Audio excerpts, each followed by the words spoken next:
자,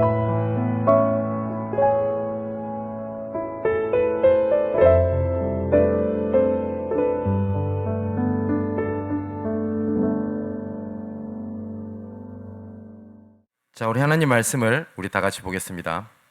고린도후서 10장 1절에서 우리 12절까지 말씀을 우리 다 같이 보겠습니다. 고린도후서 10장 1절에서 12절까지 말씀이 되겠습니다. 자, 우리 교독을 하도록 하겠습니다. 제가 먼저 읽습니다.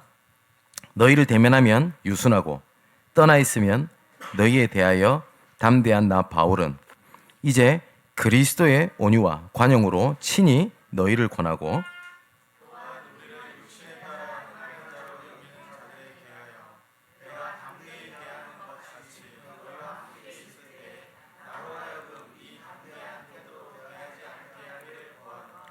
우리가 육신으로 행하나 육신에 따라 싸우지 아니하노니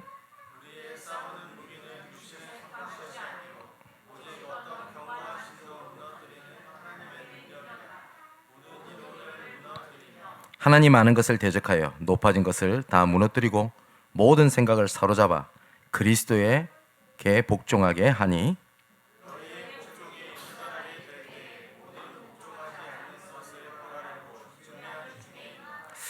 너희는 외모만 보는도다. 만일 사람이 자기가 그리스도에게 속한 줄을 믿을진대 자기가 그리스도에게 속한 것 같이 우리도 그러한 줄을 자기 속으로 다시 생각할 것이라.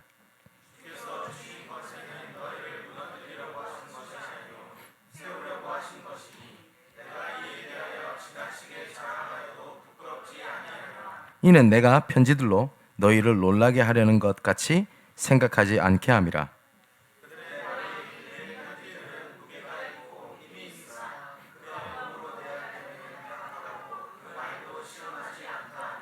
이런 사람은 우리가 떠나 있을 때에 편지들로 말하는 것과 함께 있을 때에 행하는 일이 같은 것임을 알지라.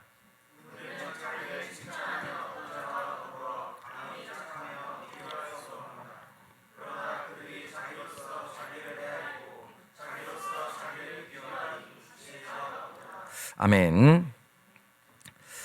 예수님께서 부활하시기 직전부터 계속 말씀하신 게 있습니다. 뭘 말씀하셨냐니까 예루살렘을 떠나지 마라 라고 말씀을 하셨습니다. 근데 그때 당시에 믿는 모든 사람들은 예루살렘을 다 떠나기를 시작을 했습니다. 왜냐니까 핍박, 어려움, 갈등 여러 가지 문제가 많았거든요. 우리도 그렇지 않습니까? 이 자리를 빨리 해결해야 될 것 같고 빨리 넘어서야 될 것 같은데 하나님께서는 뭐라고 말씀하시냐면 그 길을 떠나지 마라 라고 말씀하십니다. 그 이유는 그곳에 하나님의 계획이 있기 때문에 떠나지 말라고 말씀하신 겁니다. 신앙생활에서 제일 중요한 게 기다리는 거고 인내하는 겁니다. 저 사람은 믿음이 좋다라고 하는 것은 무엇을 두고 얘기를 하는 거냐니까 응답이 많다가 아닙니다. 저 사람이 뭘 잘한다가 아니라 인내하는 겁니다. 그리고 기다리는 겁니다. 분명히 예수님께서 예루살렘을 떠나지 말라라고 얘기를 했는데 많은 제자들이, 믿는 사람들이 예루살렘을 떠나기를 시작을 했습니다. 그 중에 누가복음 24장에 보면 엠마오라고 하는 동네로 가는 두 제자에 대한 얘기가 나옵니다. 예루살렘에서 엠마오로 가는 거리는 약 25리라고 기록되어 있는데 지금 단위로 환산을 하면 9.8km 정도 이렇게 되죠. 이 두 제자가 성도도 아닙니다. 무리도 아닙니다. 분명히 제자라고 기록하고 있습니다. 절망을 해서 이제는 엠마오로 가는 길을 가게 됩니다. 쉽게 말하면 살 길을 찾아가는 거죠. 그죠? 이렇게 하면 될 것 같고 저렇게 하면 될 것 같고 각자의 살 길을 이렇게 찾아가게 되는 겁니다. 근데 겉보기에는 이 엠마오로 가는 두 제자가 여러 가지 문제, 어려움 때문에 가는 것처럼 보이지만 마가복음 16장 11절에 보니까 뭐라고 기록되어 있냐, 제자들이 주님이 부활하시는 것을 보고 들었지만 믿지 않았다라고 기록하고 있습니다. 믿으시지가 않는 거예요. 여러분, 지금 당장 예루살렘, 지금 내가 처한 환경은 내 지금 죽을 판이란 말이에요. 힘들어 죽겠는 거예요. 빨리 이걸 해결해야 될 것 같고, 아닌 말로 빨리 해결할 수 있는 길만 있다면 내가 뭐라도 할 것 같은데, 예수님은 떠나지 말라라고 말씀을 하시는 겁니다. 그러니까 그 말이 안 믿어지는 거예요. 왜냐니까 내가 평소에 갖고 있는 선입견, 그리고 경험해야 되는 확신, 예수님께서 엄청난 증거를 보이셨고 보았음에도 불구하고 부활하겠다는 말이 사실상 이 사람들이 안 믿어지는 겁니다. 왜냐하면 죽은 사람이 어떻게 살아납니까? 기절했다가 깨어나는 경우는 있어도요. 그죠? 그러다 보니까 온갖 이상한 소문이 들렸습니다. 예수님이 부활을 안 했는데 제자들이 부활했다고 여론을 형성하고 다닌다. 그리고 예수님은 부활을 안 했는데 부활한 것처럼 하기 위해서 시체를 훔쳐간 거다. 그 시체가 없으니까 봐라 부활했다라고 하는 것도 다 거짓말이다. 이런 말들이랑 예수님의 말들을 들으면 어떻겠죠? 되게 혼란이 느껴지는 거예요. 분명히 말씀은 들었고 아는 것 같은데 주변에서 그렇게 얘기를 하니까요. 이 엠마오로 가는 두 제자도 그랬던 것 같습니다. 여러분, 절망은요 눈을 가려요. 근데 절망은 눈을 가리는데 어느 정도까지 눈을 가리게 되냐니까, 엠마오로 가는 두 제자에게 성경이 이렇게 기록하고 있어요. 예수께서 가까이 이르러 그들과 동행하시나 그들의 눈이 가려져서 그인 줄 알지 못하거늘. 너무 절망을 해버리니까 하나님께서 함께 하신다는 그 사실 자체도 잃어버리고 살아버리는 거예요. 우리가 어떻습니까? 문제, 사건, 여러 가지 말들이 막 들리잖아요. 그러면 하나님께서 나와 함께 하신다 라고 하는 게 우리 신앙생활의 정말 근본이잖아요. 이거를 다 놓치게 이렇게 만들어버리게 됩니다. 그때 예수님께서는요 말씀으로 이 엠마오로 가는 두 제자에게 말씀을 가지고 이 얘기를 하십니다. 그리고 이 말씀을 듣고 난 다음에 이 제자들의 반응입니다. 뭐라고 기록되어 있냐? 그들이 서로 말하되 길에서 우리에게 말씀하시고 우리에게 성경을 풀어주실 때에 우리 속에서 마음이 뜨겁지 아니하더냐 하고 곧 그때로 일어나 예루살렘으로 돌아가 보니 11 제자 및 그들과 함께한 자들이 모여있다라고 되어 있거든요. 그게 무슨 말이죠? 이 절망에 빠진 자들이 하나님의 소망을 발견하게 됐을 때 예루살렘으로 다시 돌아갑니다. 잃어버린 은혜, 잃어버린 사명을 향해서 다시 들어갔다는 얘기입니다. 그죠? 예수님께서 천국은 침노하는 자의 것이다 라고 말씀을 하십니다. 근데 이 침노라는 단어를 우리가 한국말로 번역을 할 때 이 침노라는 단어를 썼는데, 이게 헬라어라든지 영어 성경을 봐도 이 침노라는 단어는 굉장히 뭐랄까요? 공격적인 단어입니다. 용어로는 포스풀, 그러니까 전쟁에서 보면 침략한다고 하죠. 상대방은 원치 않은데 상대방이 알지 못하게 쳐들어가서 빼앗아 오는 걸 보고 침노한다라는 단어를 쓰거든요. 좀 이상하죠? 천국은 침노하고 쳐들어가고 강하게 공격하는 자의 것이다 라고 말씀을 하세요. 하나님은 가만히 있는 자에게도 은혜를 베푸시는 건 확실합니다. 근데 하나님 오히려 뭐라고 말씀하시냐? 천국은 침노하는 자, 무슨 말이죠? 하나님을 향한 열정, 하나님의 은혜에 대한 참여, 은혜를 심는 사명, 거기서 하나님께서는 더 큰 은혜, 천국의 비밀을 하나님께서 알리시겠다고 말씀을 하십니다.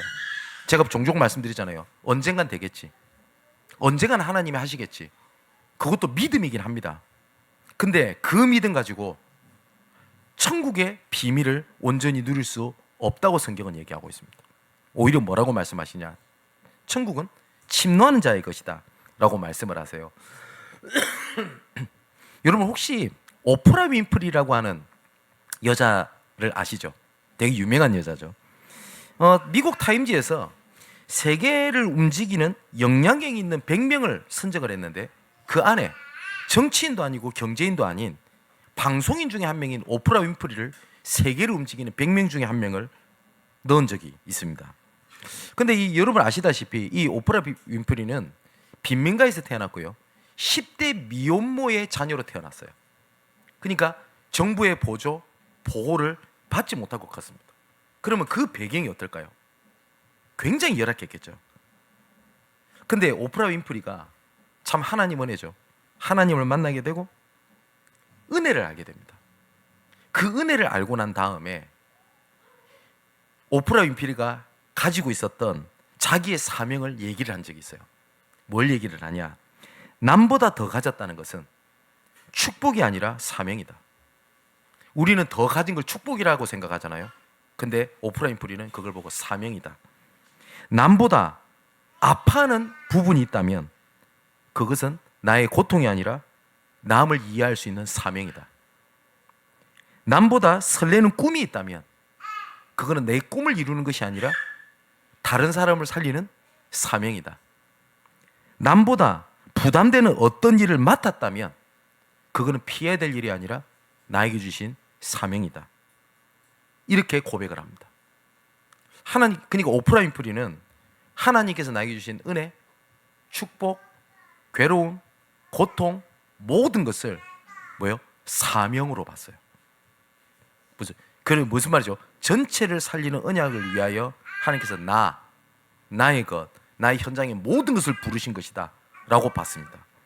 여러분 진짜 기억하십시오. 어떠한 절망도 하나님이 주시는 소망과 사명을 이길 수가 없습니다. 그리고 반대로 말하면 하나님이신 은혜와 소망과 사명이 아니면은 내 눈앞에 있는 절망을 결단코 해결할 수가 없어요. 그래서 하나님은 이렇게 말씀하십니다. 우리에게 자발적으로 천국은 침노한 자의 것이다 라고 말씀하신 것처럼 내 앞에 오라고 말씀을 하시는 겁니다. 하나님께서는 직접 다가가실 수 있는 분위기시기도 합니다. 그리고 예수님께서 직접 다가가시는 장면도 있습니다. 분명히. 그런데 제자들은, 하나님이 쓰셨던 자들은 하나님이 오시기를 원하셨어요. 오시기를. 그래서 예수님의 공생애를 보면 예수님은 항상 연약한 자에게 다가가셨습니다. 그래서 마태복음 5장 1절에 보면 예수께서 무리를 보시고 뭐라고 돼? 무리를 보셨다고 돼 있어요. 무리를 보시고 산에가 올라가 앉으시니 제자들은 나왔다라고 기록돼 있어요. 자, 하나님은 우리에게 직접 손을 내미시기도 합니다. 근데 하나님께서는 뭘 원하시냐면 나오기를 원하시는 거예요. 그래서 예레미야 29장 11절 14절에 보니까 여호와의 말씀이니라 너희를 향한 나의 생각을 내가 안 하니 평안이요 재앙이 아니라 너희에게 희망을 주는 것이라. 그러면서 이렇게 말씀하세요. 너희가 부르짖으며 내게 와서 기도하면 내가 너희의 기도를 들을 것이요 너희가 온 마음으로 나를 구하면 나를 찾을 것이요 나를 만나리라. 이것은 여호와의 말씀이니라. 나는 너희들을 만날 것이요 포로된 중에서 다시 돌아오게 하리라. 이것은 여호와의 말씀이니라. 하나님께서 뭐라고 말씀하시냐면 오라고 말씀하세요. 오라고. 와라 라고 말씀을 하세요. 또 시편 42편 11절 또한 62편 5절에 보니까 뭐라고 얘기를 하냐. 너는 소망을 하나님께 두라. 다윗이 자기 자신한테 얘기합니다. 내 영혼아 네가 어찌하여 낙심하며 어찌하여 내 속에서 불안해하냐. 자기가 자기 영혼에게 스스로에게 얘기하는 겁니다. 너는 하나님께 소망을 두라. 62편 5절에도 나의 영혼아 잠잠히 하나님만 바라라. 무릇 나의 소망이 그 하나님으로부터 나온다 라고 말씀을 하십니다. 또 히브리서 10장에는요 우리가 하나님께 나아갈 수 없었습니다. 우리는 죄인이었기 때문에. 그래서 뭐라고 말씀하시냐. 형제들아 우리가 예수의 피를 힘입어 성소에 나아갈 담력을 얻었지 않냐. 누구든지 하나님 만나러 가면 죽습니다. 하나님께서 모세를 향해서도 이렇게 말씀하십니다. 내가 너 눈앞에 지나가게 될 건데 너는 얼굴을 가려라. 왜냐? 너가 죽을 감이니라. 하나님과 대면했던 모세도요 하나님 만나면 죽어요. 근데 하나님은 뭐라고 말씀하시냐면 예수 피로 말미암아 너는 내 앞에 올 수 있도록 하나님이 하지 않았냐.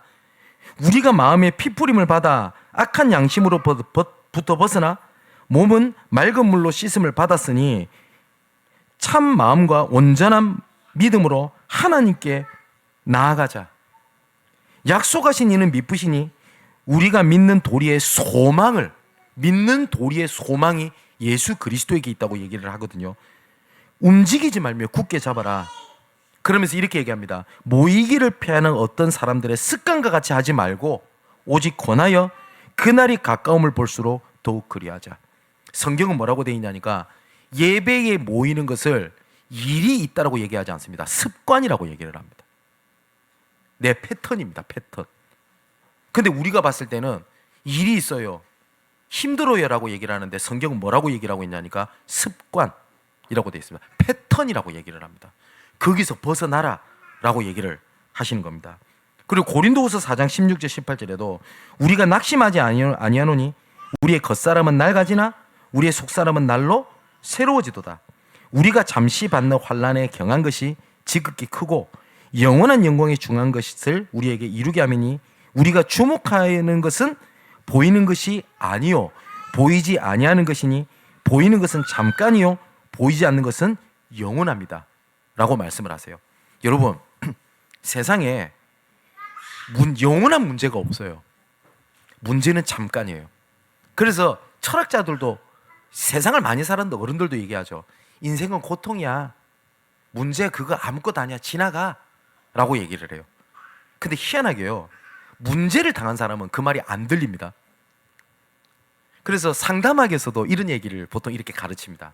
혹시 상담학 공부를 해보셨으면 내담자, 그냥 상담하러 온 사람에게 이런 상담은 절대 하지 말라고 가르칩니다. 예를 들어서 굶주린 사람이 상담을 왔어요. 야, 북한 애들 봐봐, 걔들은 더 굶어, 너는 행복하잖아. 이렇게 상담하지 말라고 가르칩니다. 왜 그러냐면 배고픈 사람은요, 이 세상에서 제일 배고픈 사람이 본인이지 저 아프리카나 북한 어린이라고 생각을 안 한답니다. 맞잖아요. 내가 손톱 밑에 가시가 들어가서 아프잖아요. 암 걸려서 오늘 내일 하는 사람보다 자기가 더 힘들어요. 그게 사람의 마음이에요. 그런데 희한하죠, 영원하지 않거든요. 근데 그 눈앞에 보이는 잠시 이거를 해결할 수 있다면 내가 다른 걸 다 할 수 있는 것처럼 보이는 거예요. 그래서 불신자들은 이런 얘기를 하는 것까지 들었어요. 이거 해결할 수 있는 내 영혼이라도 팔겠다고. 여러분, 그거 진짜 무서운 얘기 아니에요? 눈앞에 보이는 잠깐 것 때문에 영원한 하나님의 은혜, 하나님의 소망을 제껴버리고 눈앞에 보이는 걸 향해서 브레이크가 없는 자동차처럼 막 달려가는 겁니다. 근데 하나님은 그 브레이크 없이 달려가니까 하나님께서는 막으신 거예요. 그게 은혜거든요. 그 브레이크를 못 잡으니까 하나님은 직접 막으신 거라고요. 그게 하나님께서 막으신 거라고 또 생각을 안 하는 거예요. 놓으라는 거예요. 하나님도 필요 없고 나는 하나님 은혜도 필요 없고 다 필요 없어요. 나 저거 해야 돼요. 하나님까지 밀쳐가면서 달려가는 겁니다. 근데 하나님은 끝까지 막으세요. 근데 그걸 보고 하나님은 뭐라고 말씀하시냐? 은혜라고 말씀을 하십니다. 그래서 하나님은 오히려 엠마오로 가는 두 제자에게 어떻게 했다고요? 은혜를 줘서 다시 예루살렘으로 들어가게 만듭니다. 왜냐? 거기에 하나님의 계획이 있기 때문에 그렇습니다. 오늘 본문에 보면 사탄이 하나님을 알지 못하게 세우는 견고한 진이 있다고 얘기를 합니다. 우리의 싸움은 육신에 가는 것이 아니고 영적인 싸움이라고 얘기를 합니다. 에베소 6장에도 보니까 우리의 싸움은 혈과 육의 것에 대한 것이 아니요 영적인 싸움이라고 이야기를 하십니다. 말씀을. 그런데 사실상 우리가 갈등하고 부딪히고 싸우는 것들은 거의 대부분이 육신적인 싸움을 하고 있어요. 눈앞에 보이는 환경, 아니면 나를 힘들게 하는 사람, 혹은 분위기, 이런 거에 대한 싸움을 이렇게 하고 있거든요. 여러분 진짜 기억하십시오. 우리가 봤을 때는 내가 어떤 일 때문에, 혹은 내 부모님 때문에, 어떤 상황 때문에 내가 하나님의 은혜를 받지 못한다고 착각을 하는 거지, 하나님의 은혜는 어떤 것도 막을 수가 없습니다. 그래서 칼빈은 이걸 뭐라고 표현했냐? 하나님의 불가항력적 은혜라고 표현했습니다. 하나님이 은혜를 베푸실 때는 그 은혜를 막을 자가 없어요. 근데 우리가 봤을 때는 이 교회 분위기 때문에 내가 은혜를 못 받고 있고, 뭐 저 사람이 저렇게 해서 교회가 은혜가 안 되고, 그건 착각입니다. 하나님의 은혜는 결단코 막히지 않습니다. 하나님 은혜는요. 그리고 하나님의 계획을 막지도 못합니다. 그래서 사단이 하는 방법은요, 하나님의 은혜를 막지 못하기 때문에 어떻게 하냐? 속입니다. 문제, 위기, 어려움 이게 딱 오잖아요. 근데 이 사단은 진짜 머리도 좋아요. 절대 자기 존재를 드러내지 않습니다. 드러내지 않고 어떻게 하냐, 하나님을 딱 대적하고 하나님과 딱 반대로 가게 만듭니다. 여러분 뭐 보통 나이트클럽 가면 웨이터가 여기 이름 적어놨잖아요. 뭐 박찬호 뭐 이렇게 적어놓잖아요. 이렇게 아임 사단 이렇게 해서 딱 나타나가지고 속이면 예수님의 이름으로 싸우겠는데, 이 사단은 자기 존재를 드러내질 않아요. 문제인 것처럼, 다른 것처럼. 이 사단이 우리 인간을 딱 무너뜨리러 창세기 3장의 문제를 가져다 올 때도 아임 사단 이렇게 안 나타났어요. 가장 뭐예요? 하와와 가장 친했던 뱀을 안에 들어가서 역사했다고 되어 있습니다. 그러면 내 옆에 갈등 주는 사람이 사단이란 말이야? 그 말이 아니고요. 그거를 활용을 해서 속이는 겁니다. 그래서 어떻게 만드냐? 피하게 만들고 도망하게 만들어요. 그런데 성경은 뭐라고 말씀하시냐면 대적해라라고 말씀을 하십니다. 대적하면 이긴다고 말씀을 하십니다.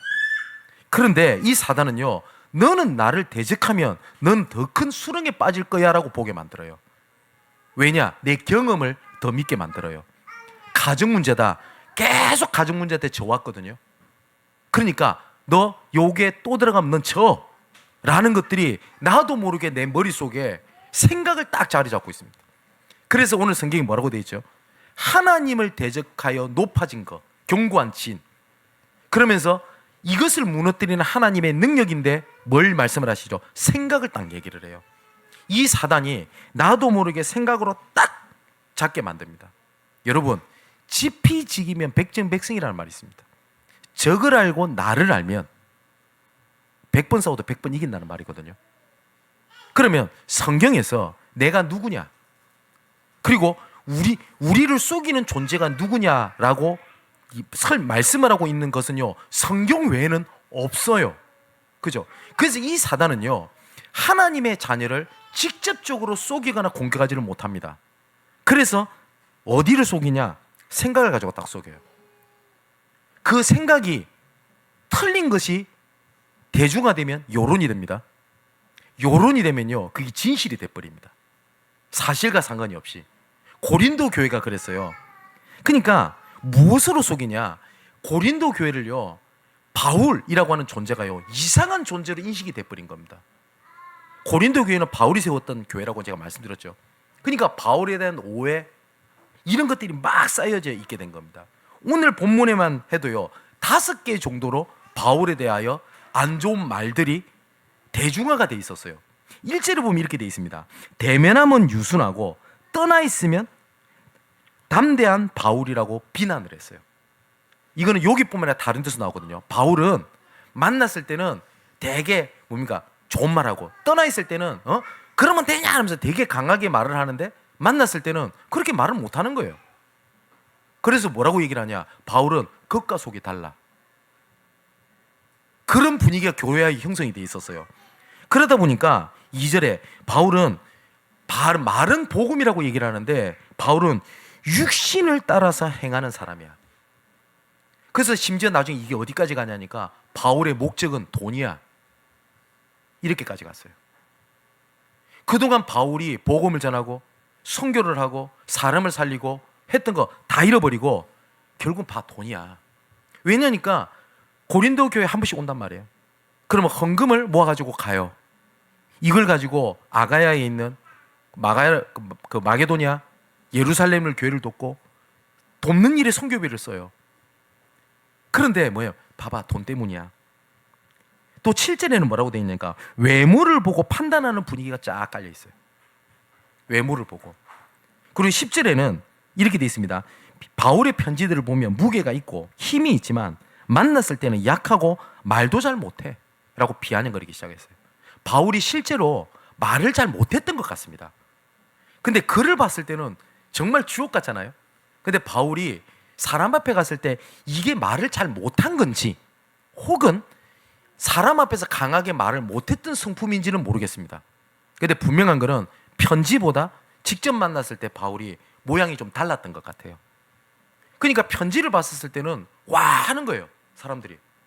막 논리적이지 막. 근데 만났을 때는 사람이 어리숙한 거예요. 그러다 보니까 12절은 뭐라고 돼? 뭐냐?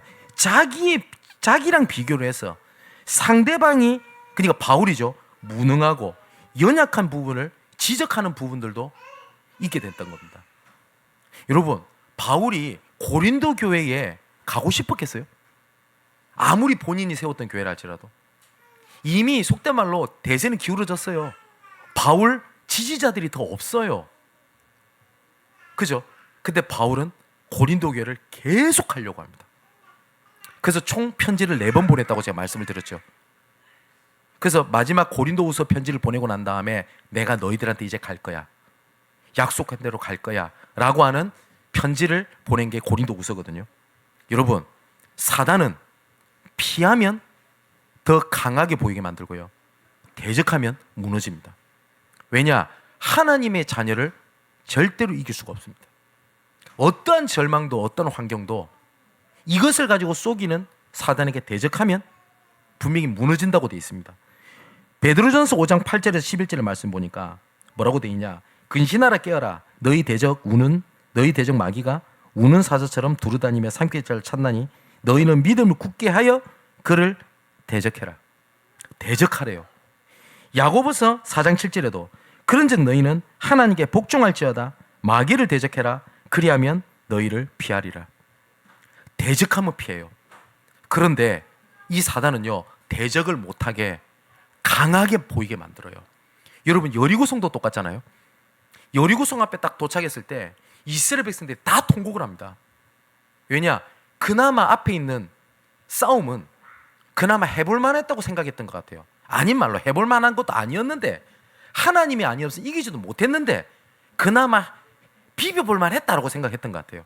근데 여리고성이 너무 크거든요. 거기서 좌절을 해버립니다. 근데 뭐라고 성경이 돼 있죠? 이 사람이 통곡을 하잖아요, 옷을 찢고. 근데 성경이 뭐라고 기록돼 있죠? 여리고 안에는 모든 사람들이 간담이 녹았어 라고 돼 있어요. 다 무너졌다고 돼 있어요. 그런데 여리고성의 딱 겉모습을 보고 어떻게 했다고요? 자기들이 통곡을 하고 있다고요. 우리가 신앙생활 딱 이런 식으로 하는 거예요.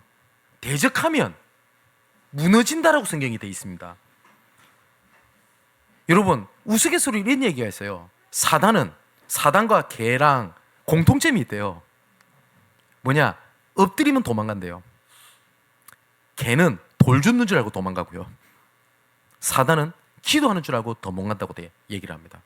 그래서 칼바르트라고 하는 신학자가 있는데, 이 사람이 기도하기 위하여 엎드려 손을 모으는 행위는 엉망진창인 나와 내 환경에 반기를 드는 행동의 출발점이다, 이렇게 표현했어요. 여러분, 대적하면 무너진다고 되어 있습니다. 왜냐? 하나님의 자녀를 이기지 못할 뿐더러 더 근본은 예수께서 십자가의 피로 말미암아 사단의 머리를 박살내셨습니다. 그래서 그 권세는 완전히 무너져 버렸습니다.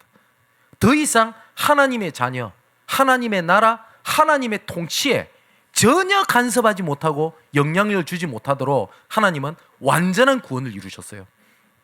그런데 사실상 그게 안 믿어지는 거예요. 그래서 다 이루었으니 예루살렘을 떠나지 마 라고 했는데 예루살렘을 계속 떠나는 겁니다. 왜냐? 눈에 보이는 게 더 크게 보이게 만드는 거예요. 예수님께서 이런 말씀을 하십니다. 마태복음 12장 28절 29절에 보니까 먼저 강한 자를 결박하지 않고서야 어떻게 그 강한 자의 집에 들어가 세간을 강탈하겠냐. 여기 강탈이라는 표현 썼죠. 이게 침노한다는 뜻입니다. 먼저 가서 때리 부시지 않으면 어떻게 얻을래? 하나님은 뭘 말씀하시는지요? 강한 도전을 말씀을 하세요. 천국은 침노한 자의 것이니라. 자, 이 사단이요, 나중에 좀 설명드리겠습니다만은 또 뭘 예를 드시냐니까 43절 45절에 보니까 더러운 귀신이 그 집에 머물렀어요. 어느 집에. 근데 잠시 나갔어요. 나갔더니 비고 소재되고 너무 잘 꾸며져 있는 거예요. 그랬더니 이 악한 귀신이 더 악한 귀신 7을 데리고 들어가게 되니 그 사람의 형편이 전보다 더 악하게 되니라. 이 세대가 이렇게 될 것이다 라고 말씀을 예수님이 진단을 하셨어요. 뭐냐니까 이렇게 하면 되겠지. 저렇게 하면 되겠지. 방법, 형태를 가지고 요거 해결되면 나는 해결될 것 같거든요. 그런 얘기를 진짜 많이 듣습니다. 목사님, 진짜 이것만 해결되면 나 진짜 응답 없어도 돼요. 진짜 이것만 해결되면 내가 진짜 잘할 수 있을 것 같아요. 제가 그때마다 꼭 드린 얘기가 있어요. 여러분, 응답은 그리스도가 아닙니다. 예수가 그리스도지. 응답은 모든 문제 해결자가 아닙니다. 그리스도가 모든 문제 해결자지. 하나님은 응답을 왜 주시는지 아세요? 내가 너 그리스도야. 내가 너 모든 것이야. 라고 은혜를 주셨어요. 그 은혜를 주신 목적이 내가 너 아버지야. 내가 너 주인이야. 내가 너와 함께한다. 영원히 너와 함께 할 거야. 라고 하는 은혜를 주신 건데 그 앞에 있는 근본을 떼버리고 은혜를 딱 붙잡고 있어요. 아, 믿었더니 병 나았어. 믿었더니 행복해지대. 믿으니 내 상황이 좋아졌어. 믿으니까 대학을 가. 근데 어느 날 이제는 직장에서 문제가 와요. 다시 나한테 그쪽으로 또 들어가는 거예요.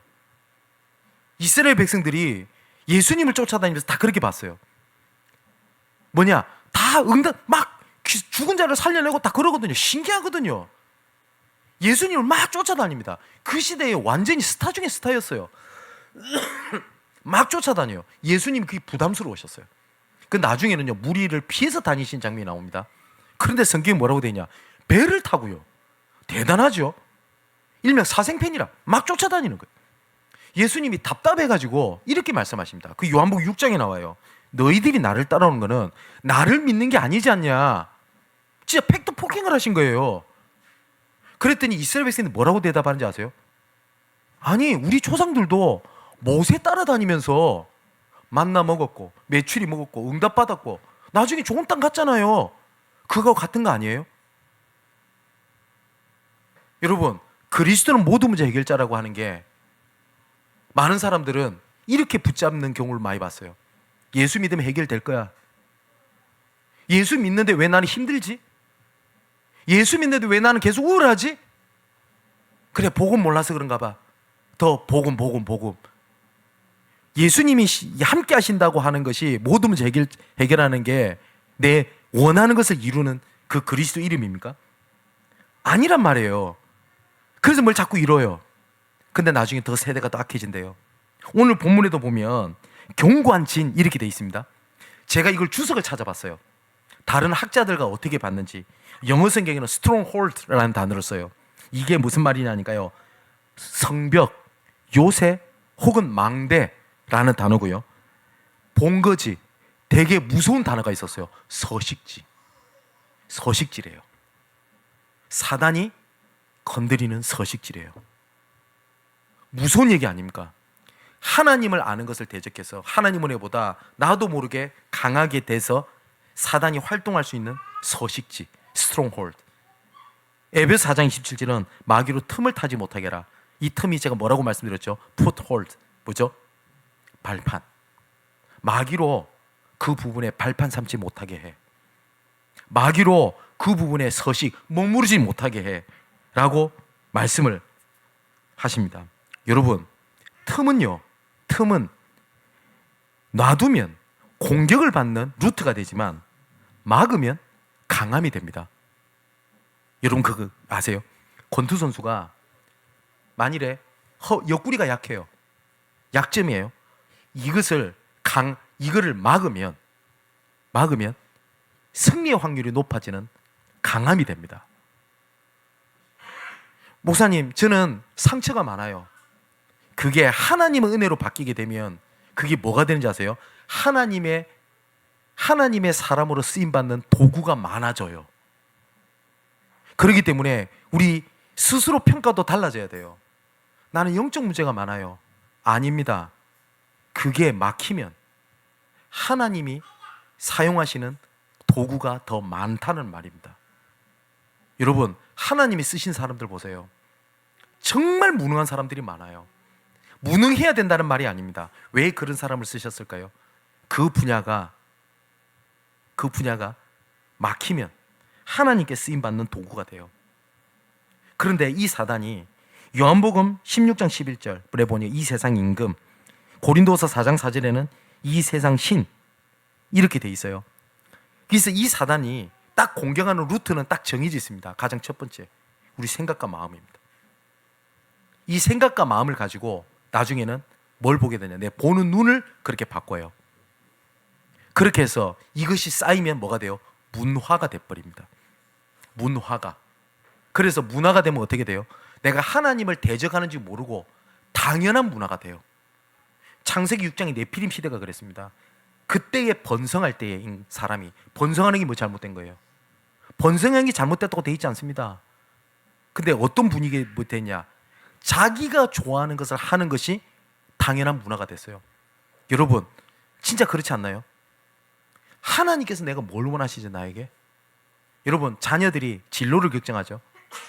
그러면 여러분, 우리 랩런트들 진로를 결정하겠죠. 그럼 주변에서 뭐가 당연한 말처럼 들려요? 네가 하고 싶은 거예요. 하나님께서 나에게 뭘 원하시냐는 것은 없고 네가 하고 싶은 거예요. 직장을 뭐 하는 게 좋습니까? 네가 하고 싶은 거예요. 맞죠? 그게 네피림 시대였다고요. 근데 그걸 보고 성경이 뭐라고 되어 있냐? 하나님이 이 시대를 보기에 악함을 보시고 인간을 창조하셔서 한탄하사 지면에서 쓸어버리시기로 작정하셨느니라. 그게 네피림 시대였어요. 그래서 사단이 공격한 루트는 딱 정해져 있습니다. 그리고 공격하는 딱 서식지가 있어요. 어느 날 갑자기 와서 다 건드리는 게 아니라 잘 한번 보세요. 사단이 건드리는 딱 루트가 있어요. 내가 요 부분은 무조건 건드리는 부분이 있어요. 어떤 사람은 시기가 될 수도 있어요. 어떤 사람은 항상 여름이 되면, 혹은 가정 문제 쪽에 관련돼서, 어떤 사람은 돈, 어떤 사람은 자존심, 어떤 사람은 인간관계, 사탄이 경관친 스트롱홀드, 서식지가 있다고요. 그 길을 하나님이 무너뜨리라고 얘기를 하시는 겁니다. 그 무너뜨리는 것이 두 번째 뭘 얘기를 하시냐? 오직 어떠한 경관친도 무너뜨리는 하나님의 능력이라. 모든 이론과 하나님을 아는 것을 대적하여 높아진 것을 다 무너뜨리라고 되어 있습니다. 제일 중요한 거는 뭐냐면 본질을 회복하는 거예요. 본질이 뭐냐니까 하나님께서 나를 창조하시고 구원하셨잖아요. 그 본질이 그것 때문에 무너져 있는 본질이 아니라고요. 창세기 3장에 문제가 팍 빠지자마자 하나님이 아담을 찾으면서 이 말씀하셨습니다. 아담아, 네가 어디에 있냐? 그 말은 아담이 숨었으니까 못 찾아가지고 하나님이 못 찾겠다 깨꼬리, 아담아 어디 있냐? 이 얘기를 한 게 아니잖아요. 네 왜 거기 있어? 너 본질이 그게 아니잖아 라고 말씀을 하시는 겁니다. 여러분, 헨리 나우엔이라고 하는 학자 아시죠? 이 사람은 하버드 대학 심리학과 교수입니다. 여러분, 불신자들도 아는 학자예요. 그죠? 이 사람이 하버드 대학으로 많은 이렇게 글을 쓰면서 자기한테 뭐가 왔냐? 절망이 찾아왔대요. 이제 번아웃이 오게 된 거죠. 그래서 어느 빈민가에 장애인 보호센터를 가게 됐습니다. 그래서 지체장애들, 지적장애 있는 사람들을 가서 봉사를 이렇게 하게 됐어요. 근데 이 사람들이 헨리 나우엔이 누군지 모르거든요. 그래서 물어본 거예요. 누구예요? 물어봤어요. 그래서 헨리 나우엔이 뭐라고 얘기를 하냐면, 저는 하버드 대학교 교수로 재직하고 있고 심리학을 공부를 하고 가르치는 헨리 나우엔입니다 라고 자기 소개를 한 거예요. 그랬더니 이 사람이 뭐라고 대답을 하냐니까, 하버드가 뭔데요? 모르니까. 그래서 하버드는요, 미국 동부 보스턴에 있고 세계에서 제일 유능하고 제일 1등 대학입니다 라고 얘기를 했어요. 그러면서 많은 학생들이 공부를 해요. 그랬더니 이 장애인들이 이렇게 물어본 거예요. 공부 왜 하는데요? 헨리 나우엔이 더 이상 대답할 게 없더래요. 그때 자기 집에 와가지고 한 가지 딱 충격이 되더랍니다. 드디어 삶을 살아가면서 찾지 못한 답을 내가 여기서 찾게 된 것 같다. 일기에도 그렇게 적습니다. 이 사람들은 내가 무슨 일을 하며 다른 사람이 나한테 어떻게 보이고 나를 어떻게 보고 어떻게 평가를 하고 하는지를 묻은 게 아니라, 너가 누구냐고 물었는데 나는 하버드 대학 심리학 교수, 이렇게 내 포장을 설명하고 있더라. 하나님이 나를 이렇게 보신다는 걸 내가 알게 됐다 라고 일기에 적습니다. 근데 우리는요, 남이 나를 어떻게 볼까? 내가 이렇게 힘든데 남이 나를 어떻게 이렇게 볼까? 그래도 난 목사인데, 그래도 난 전도자인데, 그래도 신앙생활 이렇게 했는데 나를 어떻게 볼까? 여러분, 진정한 나를 알 때요, 내가 하나님 앞에 겸손해질 수 있고 낮아질 수 있지. 내가 낮추려고 낮아지는 게 아니에요. 그죠? 헨리 나우에는 그 유명한 세계에서 알아주는 석학인데 자기는 번아웃이 왔어요. 근데 지체장애인보다 자기는 불행해 보이더랍니다. 근데 묻더래요. 당신 누구예요? 근데 내 자신을 자기가 모르고 있더래요. 여러분, 지금도 하나님 물어요. 너 누구냐고. 그러면 우린 그럽니다. 그래도 나는 신앙생활 20년이나 했고, 그래도 장로고, 그래도 나 목사고, 그래도 뭔데? 하나님은 그걸 다 없애고 본질을 얘기하시는 겁니다. 넌 내 자녀야.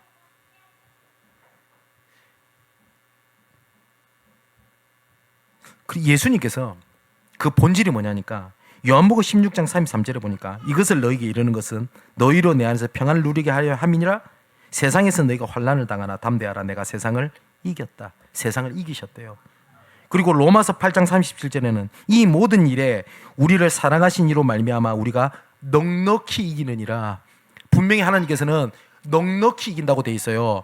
꼭 영화에서 막 죽도록 걷어 터지다가 카운터 펀치 한 장 날려가지고 겨우 막 피투성이 돼가지고 막 손 안 들고 이겼다 이러는 그런 승리를 말하는 게 아니라 넉넉히 이기느니라 라고 선언을 하셨어요. 그래서 고린도전서 15장 57절 58절에도 주 예수 그리스도로 말미암아 우리에게 승리를 주시는 하나님께 감사하노니 그러므로 내 형제들아 견실하며 흔들리지 말고 항상 주의 일에 항상 힘쓰는 자들이 되라. 이는 너희의 수고가 주 안에서 헛되지 않는 줄 알미니라. 그러면서 이렇게 얘기를 합니다. 이 견고한 진을 무너뜨리는 하나님의 능력인데 모든 생각을 사로잡아 그리스도에게 복종하게 하니. 자, 지피지기면 백전백승이라고 되어 있습니다. 사단이 공격하는 루트는 생각입니다. 그 생각에 서식지가 있습니다. 그 생각을 무너뜨리는 하나님의 능력을 말씀을 하세요. 그래서 성경은 세상은 생각을 많이 하라고 얘기를 합니다. 성경은 묵상을 하라고 얘기합니다. 반대로 얘기합니다. 생각은 내 기준으로 하는 깊은 것이지만 묵상은 하나님의 기준이 된 생각입니다. 다릅니다. 그래서 생각을 하라고 하되 있자고 묵상을 하라고 말씀을 하세요. 영적인 문제는 외부에서 오는 것이 아니라 우리 마음과 생각에서 시작이 됩니다. 그렇다면 반대로요, 영적인 치유는 우리의 마음과 생각에서 시작이 돼요. 그래서 바울이 오늘 본문에 되게 중요한 얘기를 합니다. 7절에 이렇게 얘기를 해요. 너희는 외모만 보는도다. 만일 사람이 자기가 그리스도에 속한 줄을 믿을진데 자기가 그리스도에 속한 것 같이 우리도 그러한 줄을 자기 속으로 다시 생각할 것이라. 그게 무슨 말이죠? 자기가 그리스도에게 속한 걸 알지 않냐? 그러면 상대방을 봤을 때도 그리스도 안에 속한 것을 보고 생각하고 대하면 돼. 이 얘기를 해요. 무슨 말인지 아시겠죠? 그래서 하나님의 해답을 찾는 묵상에서 중요한 것 중에 하나가 뭐냐니까요, 객관화시키는 겁니다. 나 입장에서 문제가 아니라 하나님의 말씀에서 하나님 보시기에 저 사람, 하나님이 보시기에 내 앞에 거 객관화를 하는 겁니다. 근데 사람은 문제가 생기면 계속 어떻게 되냐, 주관화를 시켜요. 점점 움츠러들어요. 점점 숨어요. 근데 하나님은 계속 뭘 하시냐면 객관화를 시키기 원하시는 거예요. 나오라는 거예요. 그러면서 계속 말씀하신 겁니다. 보라는 겁니다. 문제 해결의 답은 굉장히 가까운 데 있습니다. 하나님의 말씀에 객관화를 하는 겁니다. 그래서 히브리서 4장 12절 16절에 뭐라고 말씀하시냐, 하나님 말씀은 살아있고 하나님의 말씀 앞에 모든 것이 벌거벗은 것이 드러난다. 그래서 빌립보 4장 6절에서 9절의 말씀 보니까 그 생각을 바꿀 수 있다라고 얘기를 안 합니까? 그게 뭐라고 하냐, 말씀이라고 얘기를 합니다. 그래서 말씀이 아니고서는 생각을 못 바꾼다고 얘기를 합니다. 그걸 알기 때문에 사단은 어떻게 해요? 가장 근본적으로 먼저 딱 건드리는 게 말씀의 자리, 말씀의 흐름을 딱 놓치게 만들어버립니다. 로마서 8장 5절 6절에도 육신을 따른 자는 육신의 일을, 영을 따른 자는 영의 일을 생각하나니 육신의 생각은 사망이요 영의 생각은 생명과 평안이라. 여기도 생각을 말씀을 하세요. 여러분, 승리의 맛을 볼 수 있는 시작은 지피지기면 백전백승입니다. 사단이 어디를 타고 공격했는지 알면 막을 수 있죠. 이길 수 있는 방법을 알면 이길 수 있겠죠. 그 내용이 오늘 본문에 있습니다. 이제 결론을 맺으려고 합니다. 여러분, 승리를 해본 자가 승리의 맛을 봐요. 내가 지금까지 은혜만 받고 감격에 거웠는데 내가 내 인생에 가장 수렁 속에 빠져 있다. 그거는 내가 무너진 때가 아닙니다. 승리의 운동장으로 승리의 맛을 보기 위하여 하는 주신 은혜지 절망의 때가 아닙니다. 그래서 딱 한 번 이기는 맛을 보면 그 다음 이기는 맛을 따라갑니다. 제가 공부를 더럽게 못했어요, 중학교 때. 근데 중학교 2학년 때부터 공부를 하기 시작했습니다. 처음으로 제가 10등 안에 들었던 기억이 나요. 10등 안에. 그때 아직도 잊지 못해요. 오늘 예배를 드리면서 생각나는 게 제 아버지가 툭 깨우시더라고요. 절대 칭찬 안 하시는 분이거든요. 지금도 그렇습니다, 제 아버지는. 근데 툭 깨우시더니 무심하게 툭 던진 거예요. 성적표를 보니까 마음에 드셨던가 봐요. 왜냐니까 중학교 1학년 때 뒤에서 2등 하다가 중학교 2학년 때 가서 반에서 10등 안에 드니까 딱 던졌던 얘기가 있어요. 제가 잊지 못해요. 잘했어. 그때 이게 점수가 오르는 거 이거구나라고 알겠대요. 그 다음부터는 하게 됐어요. 그때부터 은혜로 상위권 안에 계속 있었던 것 같습니다. 여러분, 공부 못하는 애들 몇 등이라도 오르는 맛을 알면 공부해요. 공부해라 해도 안 해요. 맞죠? 하나님은 지금의 때를 승리의 운동장으로 주신 겁니다. 승리의 맛을 보라고 주신 겁니다. 그래서 점검을 하십시오. 이 사단이 견고한 친 서식지가 뭔지. 두 번째, 무장하십시오. 그 무장을 하나님이 주셨습니다. 에베소 6장에 하나님의 전신갑주 돼 있는데 그 중에 제일 중요한 이기는 것이 뭐라고요? 성령의 말씀의 검이라고 돼 있어요. 믿음의 방패도 있습니다. 막아서는 절대 못 이깁니다. 맨날 이렇게 막아가지고 전쟁에서 어떻게 이겨요? 일반 사람도 하는 말입니다. 공격이 최선의 방어라고. 그죠? 하나님의 전신갑주에 딱 하나 무장이 안 된 데가 있어요. 등은 무장이 안 돼 있어요. 등 돌리면 죽어요. 그래서 대적하라고 한 겁니다. 사랑하는 성도 여러분, 승리의 맛을 보는 한 주간 일평생 되시기를 정말 주님의 이름으로 축원을 드립니다. 기도하겠습니다. 이 시간 주 앞에 갑니다. 우리를 새롭게 하시고 우리의 눈을 열어 주의 은혜와 사랑을 보고 알게 하여 주옵소서. 하나님이 주시는 은혜와 소망을 이기는 절망이 없는 줄 믿습니다. 이 시간 절망에 맞춰져 있는 우리의 눈이 하나님의 은혜와 하나님의 소망에 맞춰지게 하여 주옵소서. 하나님의 은혜와 소망을 아는 것보다 높아져 있는 견고한 진을 무너뜨리는 주의 은혜를 우리에게 알게 하시고 주의 은혜에 참여하게 하시며 주의 은혜를 씹는 자로 하나님을 향한 열정을 회복하게 하여 주옵소서. 이 시간 하나님의 은혜와 소망을 눈앞의 현실로 여러 가지 문제로 놓치게 만드는 흑암의 권세를 무너뜨릴 승리의 시작이 되게 하여 주옵소서. 하나님께서 구원하신 나, 은혜에 참여하기 위하여 주신 나의 것, 은혜를 심기 위하여 주신 나의 현장에 하나님의 능력이 임하여 승리의 싸움에 여정을 걷게 하여 주옵소서.